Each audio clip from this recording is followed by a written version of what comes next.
Hello, I am Dr. Ron Prather, a professor of medicinal chemistry from the College of Pharmacy at Western New England University. This is part one of a multi-part tutorial to help you if you are entering, already in, or needing review for a final certification exam in medical school, pharmacy school, or any other health professional field. This is not by any means a be-end and all tutorial series. However, it will hopefully provide you with the needed foundation to succeed. To start off, we're going to start with just simple functional groups and then delve deeper into acids and bases, some pKa calculations, and you'll see many other topics. So as I indicated, we'll be starting off with simple functional groups. Now, typically functional groups you've discussed in great length, hopefully, in previous courses, organic chemistry in particular. However, when we're dealing with functional groups when it comes to drug molecules, two key ones that are very important are the acids and the bases. And this is because how they interact with binding pockets of proteins, particularly electrostatic interactions. And like I mentioned, we'll be going into great detail about that later on in this tutorial series. So if we just look at the acids and the bases, these are some functional groups that can either be plus or minus. Classic examples are the quaternium ammonium salts. These are always plus. Whereas sulfonic acids, because of its incredibly low pKa value, are almost always negatively charged in an aqueous media. Now, some functional groups have the ability to be ionized or unionized, plus or neutral, minus or neutral, depending on the pH of solution. Classic examples are carboxylic acids. At certain pHs, again, we're always going to be talking about aqueous pHs, in certain pHs, carboxylic acids can be charged negatively, or unprotonated, or protonated I should say, and neutral. Amines, being the counter of this, would be either protonated and a plus charge or unprotonated and neutral. And when they exist, this plus or minus is a area that a lot of people have problems with, and hence this part one of this tutorial series leads into that. We'll talk in great detail about these two and other acids and bases in part 2 and 3. Now, ionized compounds are more water-soluble than their unionized counterparts, meaning if you think about it like a salt, sodium chloride exists in a plus-minus state. In water, there's not a sodium chloride bond. It's sodium off on one side of this, your glass of water, sodium plus surrounded with water molecules, and the other side is Cl minus surrounded by water molecules, being stabilized that way. Now, when you have an ionized compound, however, so you have a carboxylic acid or an amine, these can attract electrostatically to the binding pocket of a protein, and this is really important. This increases its binding affinity and keeps it there longer. Again, these are reversible interactions. Again, we'll be talking about that in greater length. Ionized compounds can influence the transportation, metabolism, and elimination of drug molecules. One thing that we'll talk about later on is metabolism, and one thing is whenever you take a foreign entity into your body, these are called xenobiotics, your body's whole purpose is to eliminate it. And the most common way of eliminating a molecule is to make it more water soluble, so that way you can excrete it through your urine, renal excretion. And to make a molecule more water soluble is to make it more ionized. So it's a nice way of your body to eliminate something to make it more water soluble. So understanding early on when something can be ionized, a functional group can be ionized, is crucial for understanding how things can subsequently be removed via elimination. Now, the actual realm of salts, ionized compounds, actually there's a couple. You can start off with the strong electrolytes, meaning they're completely ionized in an aqueous media. Salts are perfect example: sodium chloride, calcium chloride. Earlier I mentioned on some of the ammonium salts. These ones are completely ionized, plus, minus. Now within the strong electrolytes, there's the two classes, the strong acids and the strong bases. So the strong bases means it completely dissociates, loses its H plus ion. Now we saw from general chemistry, hydrochloric acid. sulfuric acid, phosphoric acids. These are the classic examples of strong acids that you've learned about. However, these are not organic acids. These are just inorganic acids that we're very commonly heard of, our stomach hydrochloric acid. Meaning, again, there's H plus somewhere and Cl minus somewhere, and they're not held together. These are ionic interactions, ionic bonds that are easily separated. Now, your strong bases are example of your hydroxide. So sodium hydroxide, potassium hydroxide. Again, these are ionized in solution. They are separate. Now, those are the strong, but there's also these weak electrolytes, and these are very, very common in the medicinal chemistry realm. You'll see them in a lot of drugs. North America, our drugs typically have the weak acids. Now, there's also weak bases. So you have to understand how they interact. So the classic example that I've always used is acetic acid, also known as vinegar. Acetic acid, if you'll notice here, has, in the structure here, acetic acid, you have an extra proton here. It's not in essence extra proton. This is the neutral form of acetic acid.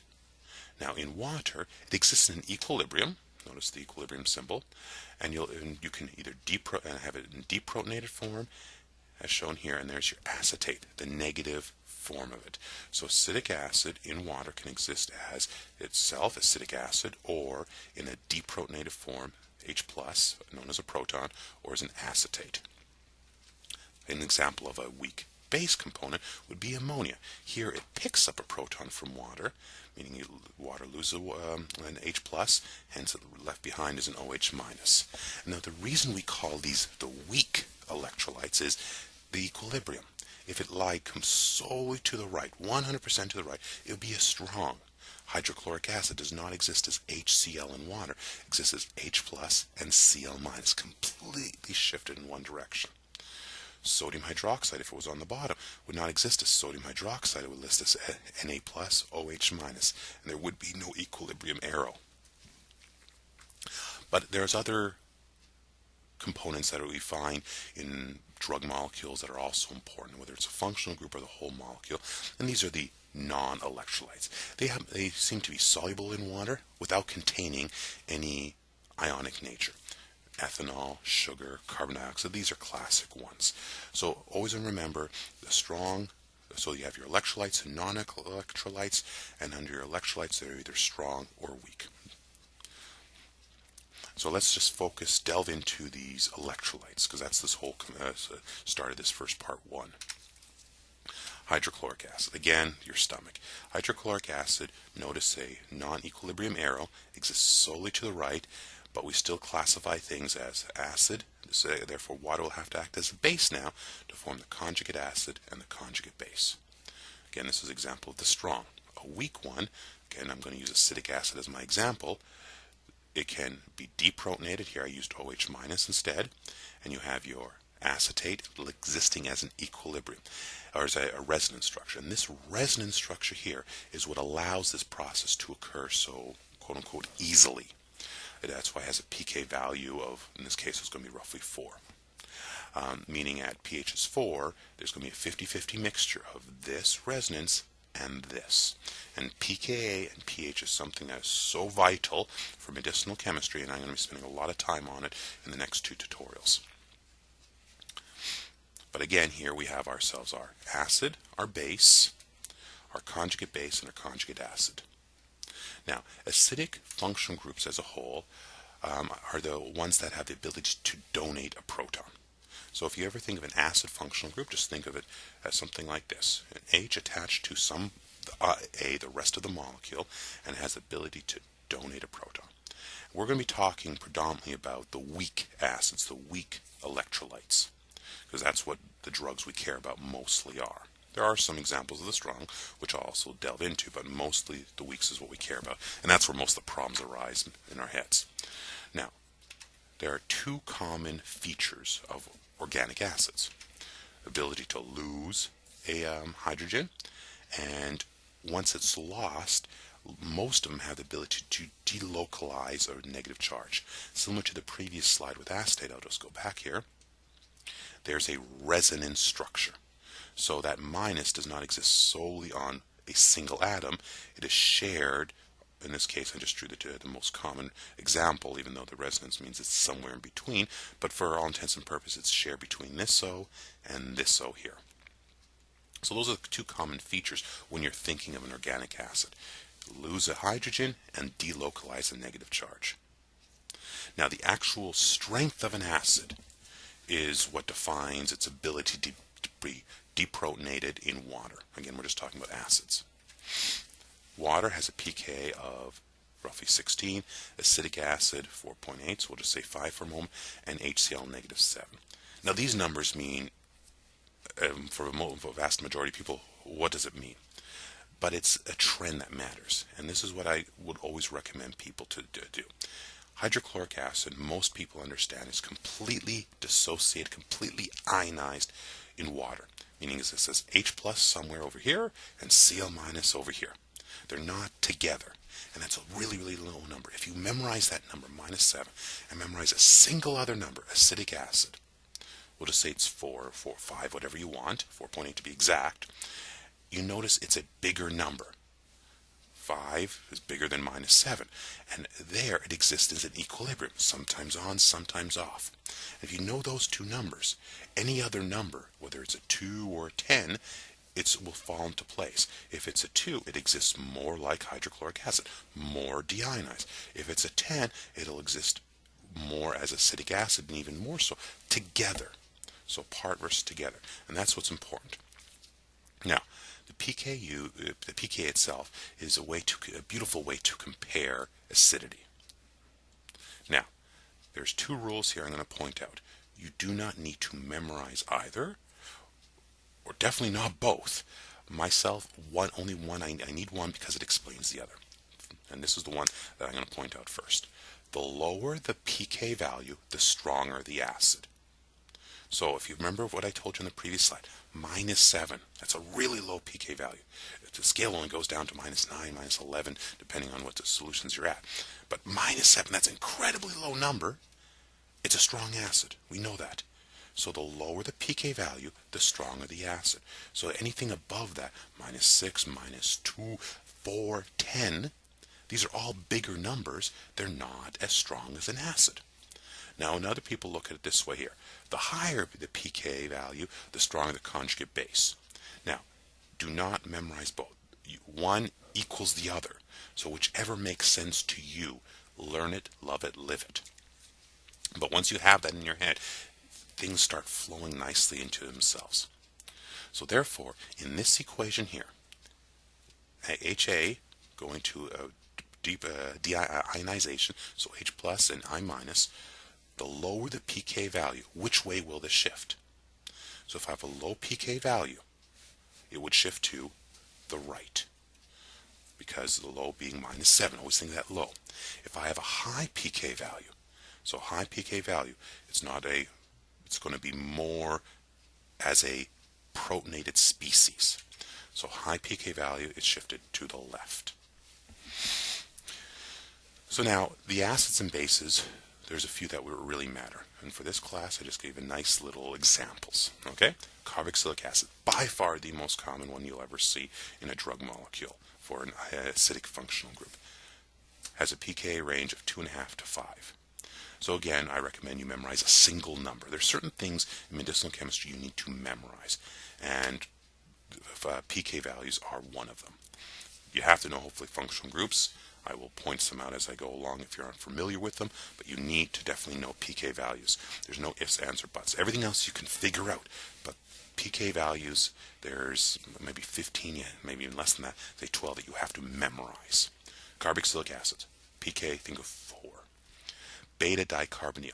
This proton here is acidic, and the reason is, and I'll show examples of it as well, you'll get a minus, and that minus can be delocalized on this carbon, this oxygen, and this oxygen. And that has a higher pK value, between 4.5 and 8.5. Sulfonamides, again, you can deprotonate this H here off the nitrogen, and that negative charge can be delocalized on this O and this O, as well as beyond that N. Has a high range between 5 and 10. Sulfureas, again, very similar, except another oxygen to delocalize into, hence a lower pK value, more acidic. So I always think around 5. Tetrazoles, these are an isoster of carboxylic acid. They have some similarities in their electronic arrangement and size. They're close, so they're called isosters of each other, and has a slightly higher pK value. I always think around 5. Phenols, fairly high. They have a pK around 10. I always memorize that number.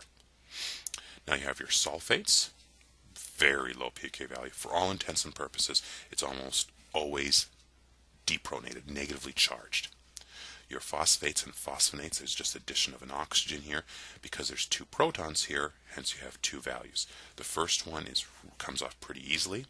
Again, very similar to the sulfates. The second one, not so easy, because now you'd have a molecule that would have a minus, and negative charges repel each other. So that's why the second one is always more difficult. Now these are bases, and you have pK values listed here.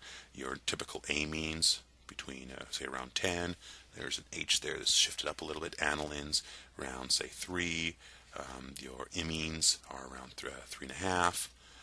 Hydrazines, again, this one here can be protonated, say around 8. Amidines, guanidines, these are very, very basic, because again, this could be protonated, and that can be resin stabilized. I'll be showing you these as well. And then you have your nitrogen containing your pyridines, your pyrols, your quinolines have a fairly low pK value. Now, the one thing I'm going to point this out now, the numbers that you're seeing here, they are all wrong. That's intentional, though. I've deliberately put these here wrong because at this point, this molecule does not have a pK. Just look at this here. Imagine this is a carbon. There is no H off of it. If this R right here, right there, if that is a carbon, this molecule does not contain an H at all. Therefore, it cannot have a pK value. So when I talk about pKa's, these values are correct once this is protonated. And again, I'll be pointing that out exclusively, and this will be in part 3. So that's where I'm going to end part 1. Please come back for part 2, where we'll be talking about acidic functional groups. We're going into details about that. So hopefully I'll see you in a little while.